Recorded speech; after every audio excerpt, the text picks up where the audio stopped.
सर्वमंगलमांगल्ये शिवे सर्वार्थसाधिके शरण्ये त्र्यंबके गौरी नारायणी नमोस्तुते।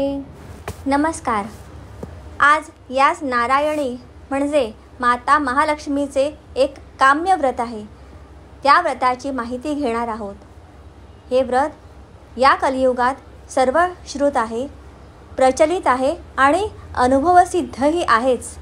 ते व्रत म्हणजे वैभवलक्ष्मी व्रत। लक्ष्मीपूजनाचे अनेक प्रकार आहेत। या प्रकारामध्ये दिवाळीतील अमावस्येच्या दिवशीचे लक्ष्मीपूजन, कोजागिरी पौर्णिमेचे लक्ष्मीपूजन, मार्गशीर्ष महिन्यातील महालक्ष्मीचे पूजन असे वर्षभर अनेक प्रकारे महालक्ष्मी मातेचे पूजन आपण करीत असतोच।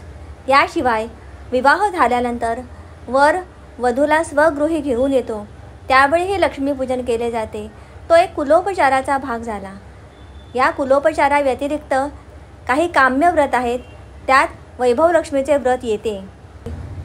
संपत्ती, ऐश्वर्य, सत्ता, घरदार, शेतीवाडी, धनधान्य, पशुधन, पुत्र, पौत्र, सेवक, दास दासी, परिवार, थोडक्यात ऐहिक संपत्ती, मानसन्मान, त्याचप्रमाणे तेज, कांती, यश, सिद्धी या सर्वांची देवता म्हणजेच लक्ष्मी।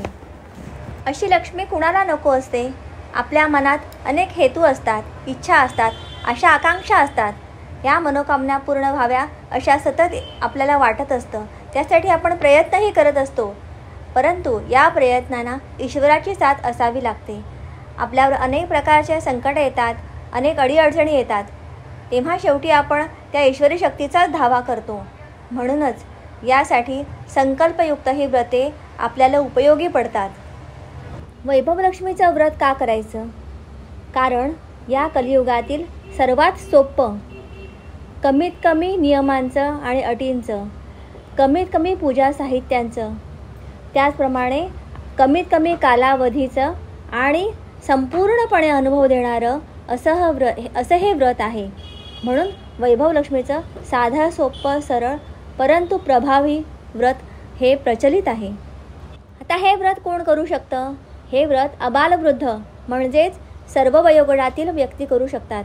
स्त्री आणि पुरुष दोघेही करू शकतात। विवाहित, अविवाहित कोणीही हे व्रत करू शकतं। हे व्रत कधी करायचं?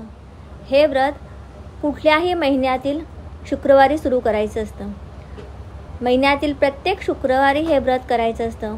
असे 7 शुक्रवार, 11 शुक्रवार, 21 शुक्रवार या प्रमाणात हे व्रत करायचं असतं।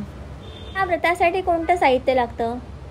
सर्वप्रथम पाटावर अंथरायला वस्त्र, रांगोळी, तांदूळ, हळद, पिंजर, अक्षता, फुलं, तांब्या, वाटी किंवा बशी, एखादा सोन्याचा दागिना नसला तर चांदीचा, तोही नसला तरी रुपया, त्यानंतर घंटा, निरांजन, पळी, पंचपात्र, ताम्हण, अगरबत्ती, त्याचप्रमाणे सुपाऱ्या 4 किंवा 5, नाणी 3 किंवा 4 आणि नैवेद्य आणि बसायला, पूजा करण्यासाठी बसायला पाट आणि खाऊची म्हणजे विड्याची 4 पानं।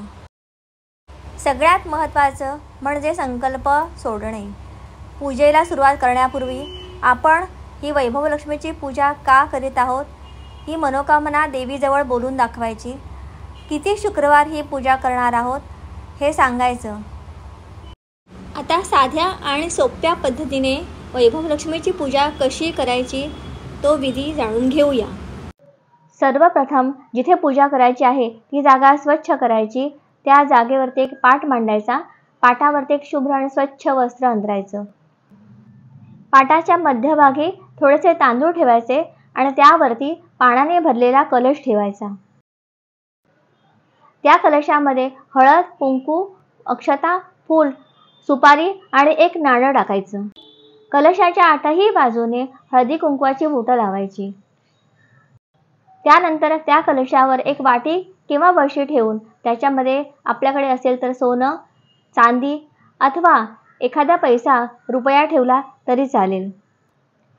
पाटाच्या डाव्या कोपऱ्यामध्ये थोडेसे तांदूळ ठेवून त्यावरती सुपारी ठेवायची, तो म्हणजे गणपती। पानांचे 2 विडे एक गणपतीला आणि वैभवलक्ष्मीला तयार करायचे. पाटावर एका बाजूला घंटाळ ठेवावी आणि दुसऱ्या बाजूला निरांजन तयार ठेवावं. पूजेला सुरुवात करताना 3 वेळा आचमन करावं आणि 4थ्या वेळा तळहात तावरून पाणी ताम्हणात सोडायचं. त्यानंतर गणपतीची पूजा करायची. गणपतीला हळद कुंकू फूल वाहायचं. गणपतीची पूजा झाल्यानंतर घंटेला हळद कुंकू व्हायचं. त्याच्यानंतर दिव्याला हळद कुंकू व्हायचं. वैभवलक्ष्मीला हळद व्हायचं, कुंकू व्हायचं आणि फूल व्हायचं. त्याच्यानंतर अगरबत्ती दाखवावी. अगरबत्ती दाखवून झाल्यानंतर आपल्याकडचा जो नैवेद्य आहे तो दाखवावा.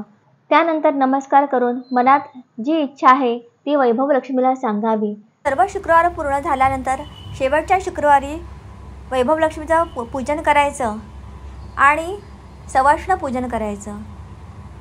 आपल्याकडे सायंकाळी 1, 3, 7, 9, 11 जशा जमेल तशा सवाष्णींना बोलवायचं.